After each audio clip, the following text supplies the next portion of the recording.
Boa noite. O crédito à economia pode ser um importante propulsor de crescimento. O aumento do volume aquece a demanda no mercado interno, atuando diretamente e de forma positiva no desempenho do PIB do país. Em Cabo Verde, o crédito bancário é a principal fonte de financiamento das empresas. Esta edição do Praça Financeira tem como tema o estado do sistema financeiro e os constrangimentos de acesso ao financiamento às empresas. Mas isso é logo a seguir às notícias.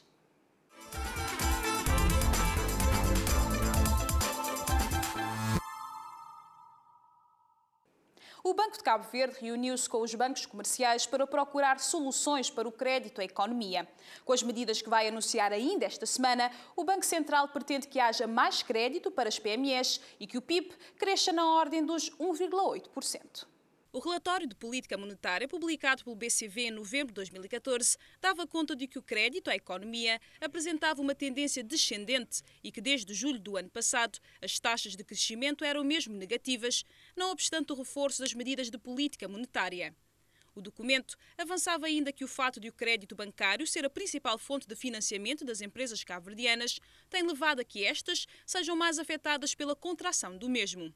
Tendo presente este cenário, o Conselho de Administração do BCV reuniu-se com os bancos comerciais no sentido de encontrar soluções para o financiamento à economia. Tendo o sistema algum excesso de liquidez e não estando a conceder créditos, impunha-se, portanto, essa reflexão conjunta para sabermos o que fazer para que, portanto, haja mais créditos à economia. O crédito mal parado, montante emprestado a uma dada entidade cuja recuperação é dada como impossível, esgotadas todas as hipóteses legais de cobrança, está na ordem dos 18% no arquipélago. Um mal parado que, segundo João Serra, advém principalmente de grandes créditos ao setor imobiliário e turístico e não às PMEs. Gostaríamos que houvesse mais créditos aos pequenos e médios operadores económicos, porque também, como foi dito hoje na apresentação que foi feita, essas empresas, não é, de pequena e média dimensão constituem praticamente 90% do tecido empresarial cabo-verdiano. Através das medidas que vai anunciar nesta sexta-feira, o Banco de Cabo Verde pretende que haja um crescimento do crédito à economia que induza, consequentemente, um crescimento do PIB na ordem dos 1,8%. Caso esteja interessado em adquirir as ações que o Estado detém no Banco Comercial do Atlântico, saiba que o período de venda termina na próxima segunda-feira. Esta oferta de distribuição-venda dirige-se ao público em geral, que pode adquirir cada ação pelo preço de 3.504 escudos. São 132.476 ações que estão à venda ao público em geral. Representam 10% do capital social do Banco Comercial do Atlântico e até agora eram detidas pelo Estado. Estas ações estão à venda via Bolsa de Valores através de uma oferta pública de distribuição-venda. Quem estiver interessado pode adquirir no mínimo uma ação e no máximo a totalidade das 132.476. Cada ação do BCA tem o preço de venda de 3.504 escudos. Estas ações não estão sujeitas a nenhum período de indisponibilidade, isto é, quem as adquirir pode vendê-las a qualquer momento. As ordens de compra podem ser dadas até a próxima segunda-feira, 16 de fevereiro do corrente ano, das 8 às 15 horas em qualquer agência dos bancos operadores de bolsa, nomeadamente BCA, BAE Cabo Verde, BCN, Banco Interatlântico e Caixa Económica. Esta é a terceira fase do processo de privatização da instituição. A quem estiver interessado em tornar-se acionista do BCA, aconselha-se a leitura do documento informativo para que possa tomar uma decisão de investimento esclarecida e fundamentada. Este está disponível no site da Bolsa de Valores de Cabo Verde, do BCA e no sistema de difusão de informação da AGM-VM. Para bem investir, é preciso diversificar. E uma boa forma de o fazer é através dos fundos de investimento. O risco é menor e a longo prazo é mais rentável. Quer saber mais sobre fundos de investimento? Então fique atento à reportagem que se segue. A diversificação de investimentos é um conceito muito importante, pois diversificar reduz os riscos. Sabe qual é o ditado mais popular no mundo dos investimentos? Não? Então fica a saber que é: os investidores não devem colocar todos os ovos no mesmo cesto, sob pena de se partirem todos, caso o cesto tenha o azar de cair no chão. É melhor comprar uma ação de 10 empresas de setores diferentes do que 10 ações de uma mesma empresa. Assim, em caso de imprevistos em uma ou outra empresa, não perderá todo o seu dinheiro. O risco é menor, embora não deixe de existir. Quem quiser diversificar encontra nos fundos de investimento uma boa alternativa. Um fundo de investimento é um instrumento financeiro que resulta da captação de capital junto de diversos investidores, constituindo o conjunto desses montantes um património autónomo, gerido por especialistas, que analisam os riscos e oportunidades e gerem um investimento total com o objetivo de o rentabilizar. Desta forma, é possível investir num grande número de títulos, mesmo com quantias modestas. Os fundos de investimento são classificados quanto ao objeto do seu investimento em imobiliários, investem sobretudo em ativos como ações, obrigações ou outros valores mobiliários. Imobiliários investem sobretudo em bens imóveis. Podem ainda subdividir-se em fundos abertos ou fechados. Nos fundos abertos, os investidores podem comprar e vender unidades de participação em qualquer momento. Nos fechados, a compra ou subscrição só é possível durante um período pré-fixado e a venda ou resgate só ocorre na data de liquidação do fundo.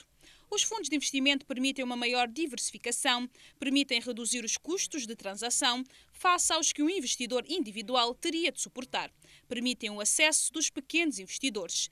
A gestão dos ativos está nas mãos de gestores profissionais, que ficarão responsáveis por escolher os ativos que devem integrar o património do fundo, a gestão destes ativos, a cobrança de juros ou de dividendos, o exercício de direitos de voto, a cobrança de rendas ou o cálculo do valor da unidade de participação. Antes de investir no fundo de investimento, é importante consultar com atenção a informação existente acerca do mesmo, especialmente o regulamento de gestão, o prospecto ou o documento informativo. No momento em que muito se fala sobre o crédito à economia, não poderíamos deixar passar de lado. Por isso, tenho como convidado nesta edição do Praça Financeira o presidente da Associação de Jovens Empresários de Cabo Verde para termos uma pequena conversa sobre o crédito à economia, a inflação e tantos outros temas. Dr. Paulo Dias, muito obrigado por ter aceito o nosso convite e bem-vindo mais uma vez ao Praça Financeira. Obrigado, o prazer é sempre nosso. Na semana passada, o Banco de Cabo Verde reuniu-se com os bancos comerciais para discutirem a questão do crédito à economia e foi anunciado que esta semana, esta sexta-feira, seriam anunciadas medidas para aumentar este crédito. Medidas que, segundo o Governador, são medidas não convencionais. Como é que a AGEC vê esta decisão? Nós saudamos essa iniciativa do Sr. Governador do Banco de Cabo Verde em se reunir com, portanto, os bancos que operam na praça, no sentido de tentar encontrar soluções para, digamos, melhorar o acesso ao crédito e, particularmente, estamos a acompanhar particularmente as medidas que vão ser anunciadas que tenham impacto, sobretudo, sobre as micro e pequenas e médias empresas, embora, quando decompomos o problema nas suas componentes, percebemos que a margem de manobra do Banco Central enquanto entidade reguladora não é tão elevada. Onde é que o banco pode mexer? Não pode mexer na primeira componente do custo do dinheiro para os bancos, isto é, influenciar a taxa de remuneração dos depósitos a prazo, porque o mercado é livre, cada banco coloca a taxa que bem entender ou puder. O que poderia afetar aqui era, digamos, que houvesse um movimento sincronizado, mas já vou retomar esse ponto porque é perigoso, que houvesse um movimento sincronizado dos bancos no sentido de reduzir a taxa de remuneração dos depósitos a prazo e assim repassar esta redução do custo para uma redução da taxa de crédito. Por que é que eu digo que esse é um aspecto um bocado sensível? Primeiro porque os bancos não podem consertar esse movimento entre si por ser ilegal. É violação, portanto, do princípio da concorrência. Não podem cartelizar uma decisão desta natureza. Por outro lado, o primeiro banco que fizer esse movimento vai sair a perder. O mercado é pequeno, há uma competição feroz por depósitos, apesar de toda ainda esta índice de liquidez, e o primeiro banco que fizer isso corre o risco de perder clientes, de depositantes, para o banco que ainda se mantiver no nível mais elevado. E aqui está, a meu ver, um dos principais dilemas que os bancos se deparam neste momento. Precisam ajustar a sua taxa de depósito a prazo para poder, entre outras coisas, reduzir os seus custos e reduzir, que poderia ter impacto na taxa de juros dos créditos, mas ninguém se arrisca a dar o primeiro passo. E é ilegal que haja uma concertação neste sentido. Portanto, nesta primeira componente, o Banco Central poderá fazer muito pouca coisa. Nas disponibilidades mínimas de caixa, aqui sim, é uma decisão estritamente do Banco Central. O Banco Central é que decide qual é a percentagem dos depósitos a prazo que devem ser retidos a título de disponibilidades mínimas de caixa. Mas também qual será o impacto? Também não creio que o impacto seja substancial, porque seria substancial se os bancos estivessem com problema de liquidez, o que não é o caso.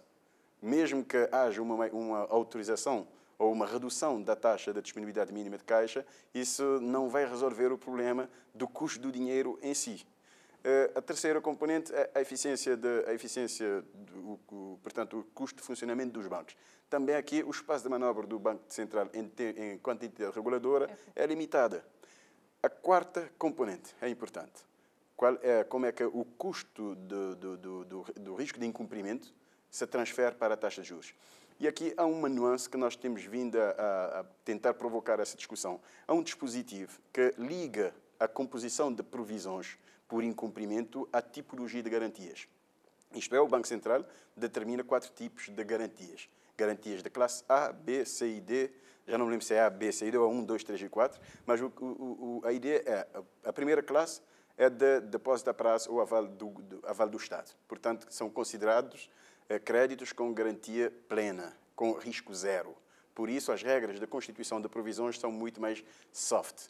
A segunda classe são as garantias reais, isto é, com imóveis, sobretudo imóveis, a hipoteca e relacionados. A terceira classe são garantias como fiadores, avales, etc. E assim por diante. O que é que acontece? Os bancos constituem provisões que é entendido como um custo contabilístico que se reflete na taxa de juros de acordo com a garantia que é associada ao crédito. O que é que isso tem a ver?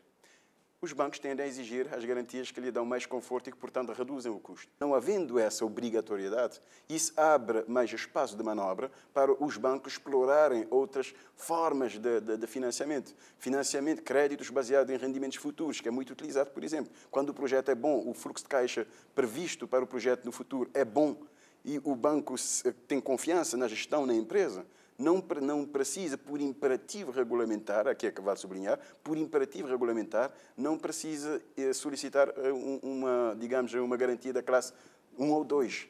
Apenas a garantia, desde que o crédito seja garantido pelos fluxos futuros, o banco não é penalizado por isso caso haja um incumprimento. Claro que há compromissos de Cabo Verde no quadro do Acordo de Basileia, não tenho todos os detalhes se isso é um imperativo dos Acordos de Basileia, mas que vale estudar e debruçar-nos um bocado sobre esta natureza, e eu creio que está aqui um dos possíveis campos de manobra do Banco de Cabo Verde enquanto entidade reguladora. Sobre a margem dos bancos também não há muito espaço a mexer. Portanto, eu penso que quando analisamos para o custo do dinheiro, a margem, apesar da boa vontade do Sr. Governador do BCV, mas a margem de manobra é um bocado limitada. Mas vamos até supor que se resolve o problema do custo. Eu penso a questão da procura também. Exatamente, porque o problema, quero crer, que não se coloca neste momento apenas do lado da oferta de crédito. O acesso ao crédito continua a ser um constrangimento ao setor privado em Cabo Verde. Ponto. Não é isso que está em discussão. Mas a nossa preocupação é que é preciso, sobretudo, estimular a procura. Porque não basta uma pessoa ter acesso a crédito. Esse crédito ele terá que investir e para ele investir, ele terá que ter uma certa expectativa de retorno futuro.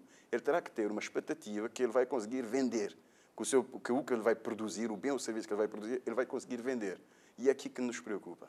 Primeiro porque os dados do INE mostram uma deterioração clara da confiança na economia. E, portanto, isso mexe um bocado com as expectativas futuras e as decisões de investimento são tomadas com base, sobretudo, nas expectativas futuras. Portanto, há que haver uma combinação de políticas para incentivar a procura. E uma parte dessas políticas não pode ser influenciada substancialmente pelo Banco de Cabo Verde. Quais são as possíveis, digamos, pistas em termos de formulação de medidas para aquecer a procura da economia? Do lado do investimento público, o nível da dívida pública já nos deixa com muito pouco espaço de manobra. Portanto, não será tanto por aí de aumentar o programa de investimentos públicos que se vai conseguir dinamizar a economia do lado da procura. Resta-nos o quê? Resta-nos a exportação. E na exportação, qual será o nosso principal vetor? O turismo, o setor do turismo. O setor do turismo, que acaba por ser a exportação de serviços. Portanto, vejo com muito agrado a dinâmica introduzida pela senhora Ministra do Turismo, com o encontro havido há dias na Ilha do Sal, porque eu penso que é um bocado por aí, combinado com a intervenção no mercado financeiro para reduzir o custo do crédito e facilitar o acesso, mas, sobretudo, em provocar a demanda do lado do turismo. Há um outro aspecto, que é a internacionalização das empresas. Já batemos, a AGEC tem batido muitas vezes nessa questão e insistimos. Se queremos resolver também o problema, ou dito de outra forma, eliminar os obstáculos que condicionam o acesso ao crédito sem medidas para dinamizar a procura, não vai ter o impacto em termos de crescimento económico que seria desejável. Mas há um terceiro elemento que para nós é fundamental e gostaria de aproveitar para mais uma vez lançar esse apelo, porque reforça o argumento que eu venho aqui expondo, que é o regime jurídico especial para as micro e pequenas empresas, contém um dispositivo que ajudaria bastante neste processo, que é a reserva de compras da administração pública para as micro e pequenas empresas. O dispositivo prevê que 25% das compras da administração pública sejam destinadas às micro e pequenas empresas. O que é que isso tem a ver quando falamos do assunto que está em debate, que é do mercado financeiro? Precisamente porque, se isso for implementado, nós estamos a referir a uma reserva de mercado, a uma procura que será alocada a cerca de 85% das empresas formais em Cabo Verde. Porque as micro e pequenas empresas elegíveis para esse dispositivo constituem 85% das empresas formais em Cabo Verde. Se conseguir implementar esse dispositivo, vai-se gerar lá na frente uma procura que então pode reverter a perspectiva futura quanto aos fluxos dos projetos e, por conseguinte, incentivar o investimento e, por conseguinte, incentivar a procura por crédito bancário. Portanto, também essa medida é importante para uma questão de incentivar a formalização das empresas, mas também para alavancar ou para puxar o investimento e, por esta via, incentivar o acesso ao crédito, que pode optimizar os resultados de medidas que, eventualmente, o Banco Central venha a tomar para facilitar o acesso ao crédito. Falando da questão de questões que podem afetar o setor privado, o ambiente de negócios de Cabo Verde, dados do INE também dão conta de que a inflação em 2014 esteve sempre em sentido crescente, tendo mesmo terminado com inflação negativa. Esses dados preocupam a AGEC? Naturalmente, porque assim como a inflação elevada, que acaba por constituir, é preocupante, não acaba por constituir um sintoma, não é uma doença, é um sintoma de que algo não vai bem na economia, também a deflação é um sintoma que não interessa, digamos, não interessa à economia como um todo e particularmente ao setor privado. Por várias questões que não vou aqui detalhar, mas é um indicador que nós todos acompanhamos naturalmente com alguma atenção. E aqui, mais uma vez, nos remete para uma das possíveis causas, que está no lado da procura. Voltamos a cair no que eu disse há pouco. O problema não está apenas no lado da oferta, mas está também, quando falamos da deflação, no lado da procura, da necessidade de adotar políticas públicas para incentivar a procura. E, repito, uma vez que não é através do investimento público, que seja então através das despesas de funcionamento da administração pública, através desse mecanismo que eu referi há pouco, do regime jurídico especial das micro e pequenas empresas, ou através do investimento, do consumo, do estímulo ao consumo, ou das exportações de bens ou serviços. Portanto, não há naturalmente um remédio milagroso, não há um remédio que seja... Na deflação, a política monetária, os instrumentos de política monetária não tendem a funcionar exatamente no caso da deflação. O espaço da intervenção do Estado de Cabo Verde, e do Banco Central particularmente, que tem a responsabilidade de conduzir a política monetária, é bastante limitado, um bocado por conta do acordo cambial com Portugal. Portanto, foi um instrumento positivo, que teve resultados extraordinários desde que está em função e que entendemos ser muito importante para garantir, entre outras coisas, a credibilidade da economia de Cabo Verde na frente externa, mas que tem este outro lado da moeda que limita a capacidade do país de gerir a sua política monetária com mais flexibilidade. Já não depende da vontade, ou de outra forma, a vontade do BCV em mexer na política monetária é bastante limitada por conta deste acordo. Vamos ficar a aguardar então até esta sexta-feira para saber que medidas serão anunciadas. Dr. Paulino Dias, muito obrigado por ter estado aqui no Praça Financeira. Até uma próxima oportunidade. Obrigado pelo convite. Vamos já de seguida para um curto intervalo, mas voltamos já a seguir com muito mais.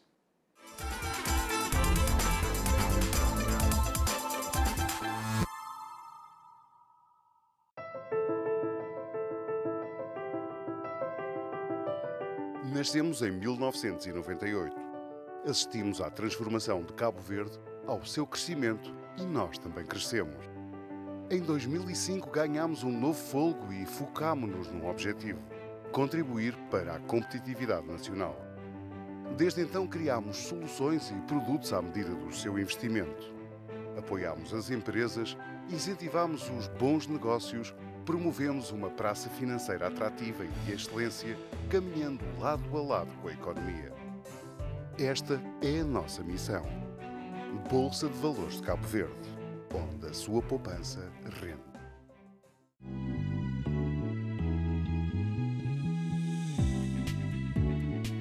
BEI, todos os dias, a nossa equipa faz o seu melhor para prestar a todos os nossos clientes um serviço eficiente e de qualidade.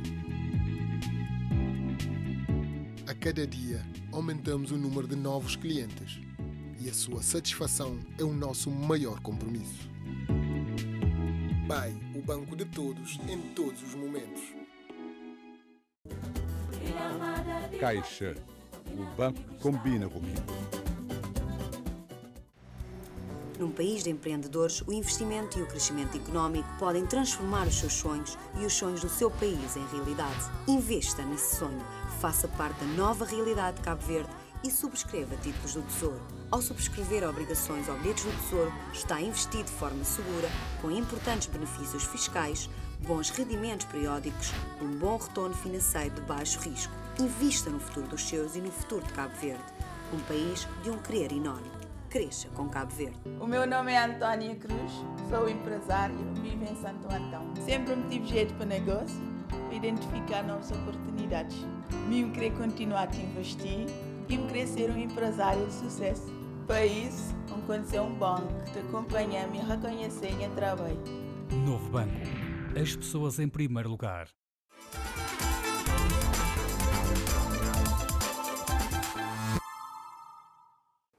Começa agora a segunda parte do Praça Financeira. Desafios para o futuro. Foi este o lema do primeiro congresso da Ordem Profissional dos Auditores e Contabilistas Certificados de Cabo Verde, a OPAC, que aponta a celeridade da criação das leis e a falta de pessoal qualificado para dar formação sobre as mesmas, como algumas das principais dificuldades enfrentadas pela classe.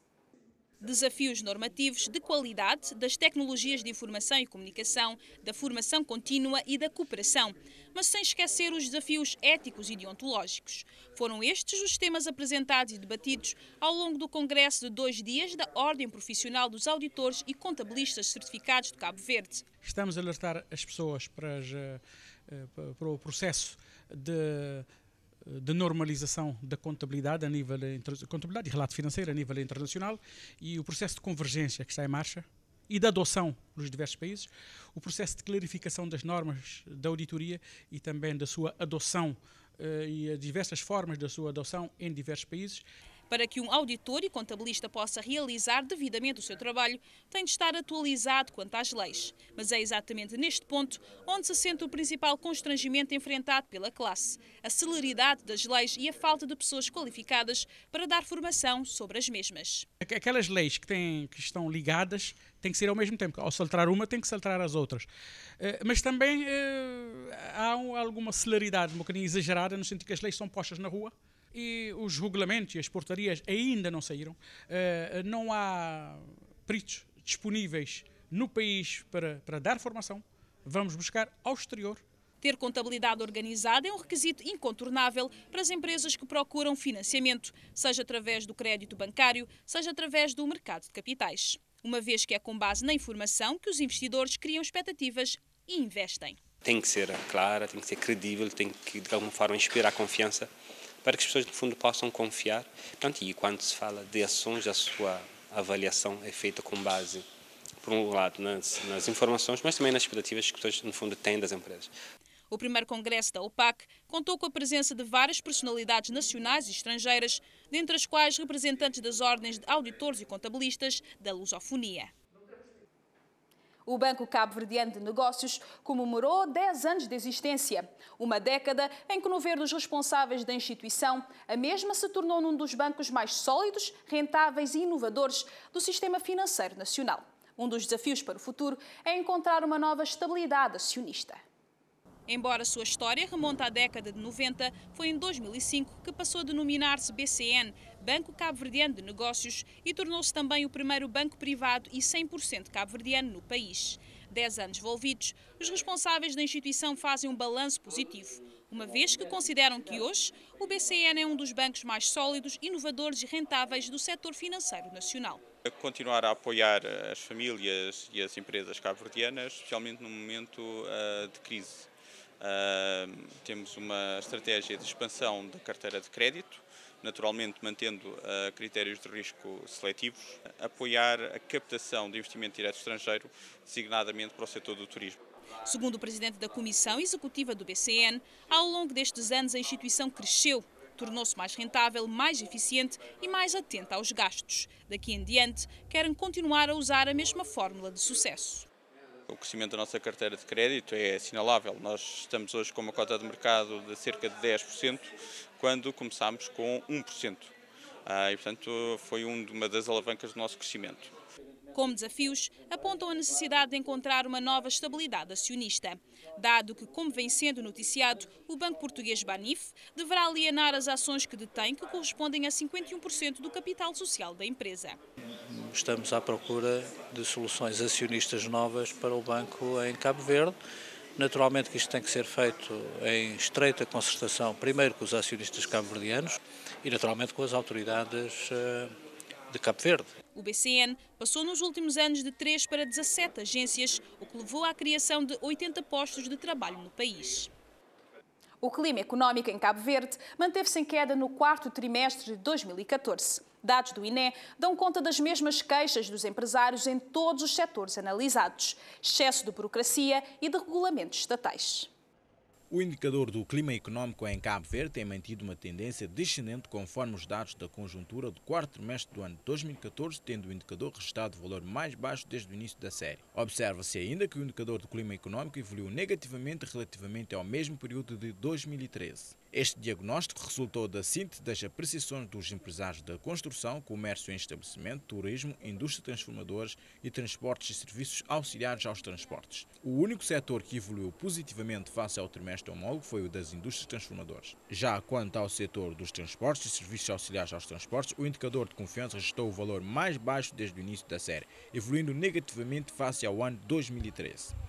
No setor do turismo registrou o valor mais baixo desde o início da série em 2002. Igual cenário se verifica no comércio em estabelecimento. Aqui também o indicador progrediu negativamente. O setor foi afetado pela insuficiente procura, com consequentes dificuldades financeiras. Relativamente ao comércio em feira, o indicador de confiança registrou o valor mais baixo dos últimos 15 trimestres consecutivos. A conjuntura continua sendo desfavorável, com o indicador de confiança a evoluir negativamente no setor da construção face ao trimestre homólogo.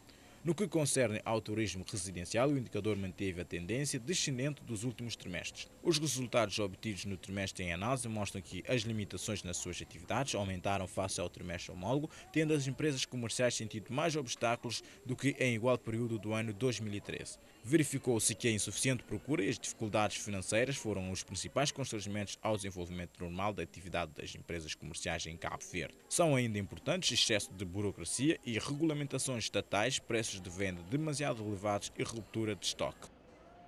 Atualize-se agora sobre quais serão os próximos leilões dos títulos do Tesouro do primeiro trimestre de 2015. Ficam ainda por realizar 2 leilões de obrigações do Tesouro.